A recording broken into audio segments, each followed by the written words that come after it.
the key to the shaft of the bottomless pit.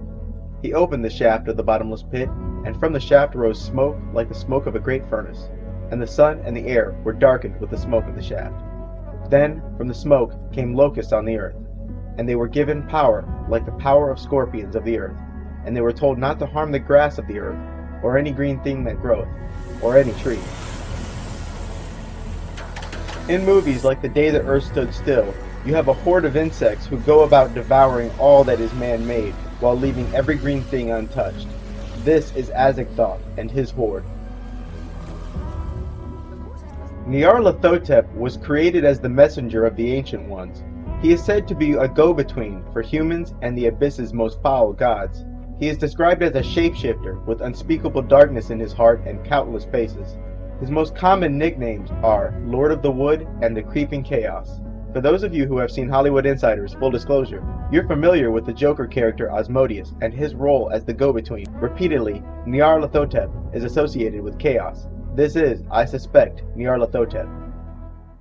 Upset the established order, and everything becomes chaos. I'm an agent of chaos.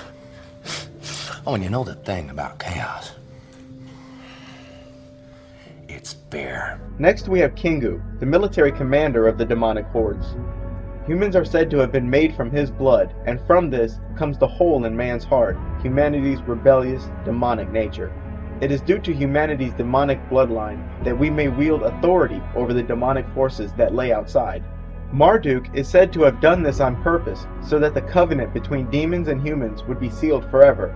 Now, the demons must answer to the one race they hate most, humans.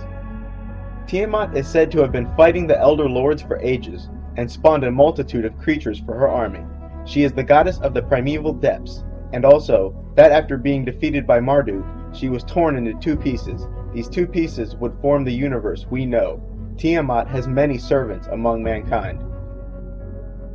And finally, we have Ereshkigal. Ereshkigal seems to be another name for Tiamat. In either case, Ereshkigal is called the Queen of the Underworld, Queen of the Dead, and Queen of the Outside. She once imprisoned Inanna in the underworld, but was freed by Ea. She has many servants and even an army. As for the good gods, first we have Inanna, aka Columbia, Diana, Queen of Heaven, Mistress of the Gods, Venus, and Ishtar. Although Alhazred speaks of Inanna in a mostly positive light, her character attributes associate her with the whore of Babylon. Inanna is said to be the guardian of the third gate. It is said that she descended into the underworld and conquered its denizens. Once her gate is passed, you may use her abilities even while in other spheres. Anu is one of the Elder Lords who first went to war against the Old Ones and sealed them beyond the gates. He is also one of the first 3 Great Watchers, called the Father of Heaven. As stated earlier, Ea's name is chanted in almost all of the ritual incantations. He is, along with Anu and Enlil, among the 3 Great Elder Lords and the original Watchers. Ea is also known as Enki, and the father of Marduk, and handed down to humans the method by which to exorcise and banish demons. Anu, Ea, and another great watcher, Enlil, may be summoned and invoked in a fashion similar to the other demons. Marduk is the son of Enki, and reminds you of a chosen one. Marduk led the fight against the Ancient Ones and defeated Ereshkigal. Marduk is the guardian of the 6th gate, and, like Inanna, can be invoked to protect you against any antagonistic entity. But Alhazred warns that summoning Marduk is a great responsibility, and to do so flippantly may be dangerous, because the priest stands to offend Marduk. Marduk is responsible for sealing the magical contract with the demons by using Kingu's blood to form man. Marduk is said to have spawned a race of his own here on Earth. Shamash is the sun god, and guardian of the 4th gate. He, like the rest of the rulers of the spheres, has forged a covenant with man and can be invoked. And lastly, you have the Evil 7. Alhazred, like the Hebrew traditions, suggests that there are 7 main demons who act as workers of darkness in our world. They are neither male or female and are extremely inhumane. It is said that they stretch themselves out like chains and are ministers for Tiamat. They are referred to as the 7 Anunnaki, extremely powerful in magic, and incessantly make trouble for mankind.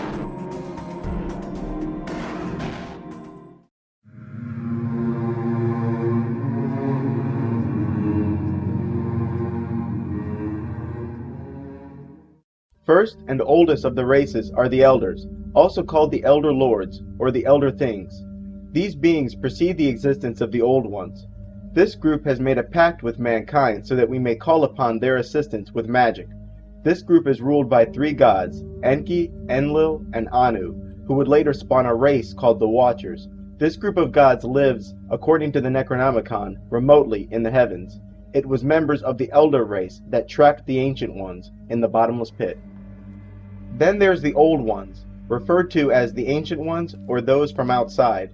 These beings are demons to Christians and jinn to Muslims.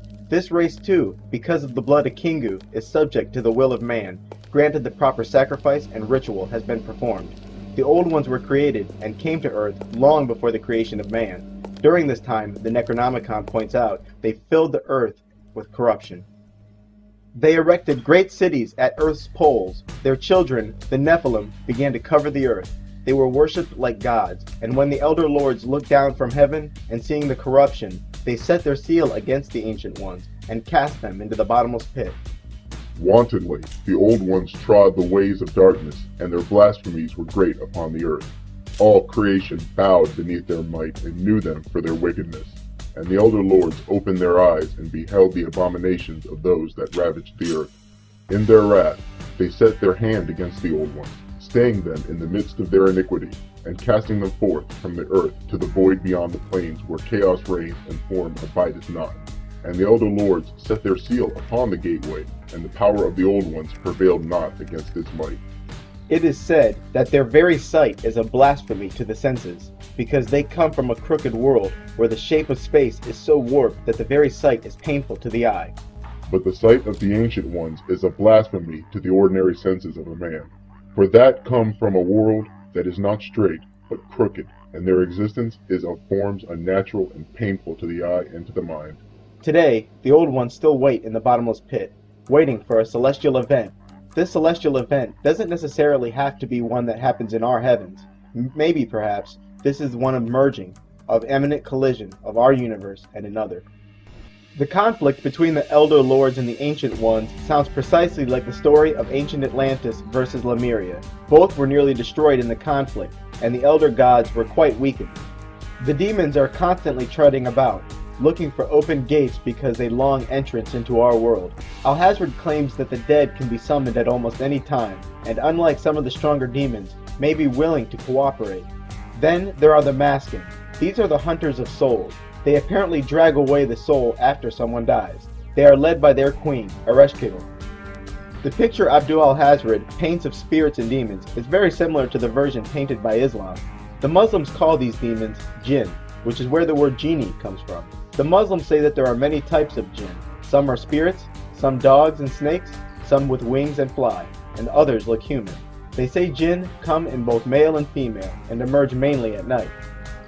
Aside from the classical conception of a genie, something else has worked its way into popular culture: the making of a wish after seeing a shooting star. Muslims say that when you see a shooting star, a jinn just got kicked out of the heavens and cast back to our earth. This is probably code for a streaking UFO. Everyone knows that genies grant wishes, so when you see a falling star, you've just seen a genie, so you make a wish. Jinns, like the Ancient Ones from the Necronomicon, were created before mankind and filled the earth with corruption. Like the demons from the Necronomicon, they can be banished with incantations and made to do what is against their will. These beings can also survey the habitation of men without his knowing.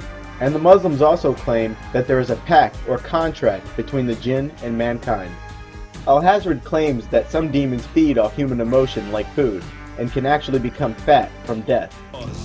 Outside the limit of our sight, feeding off us, perched on top of us from birth to death, are our owners. Our owners.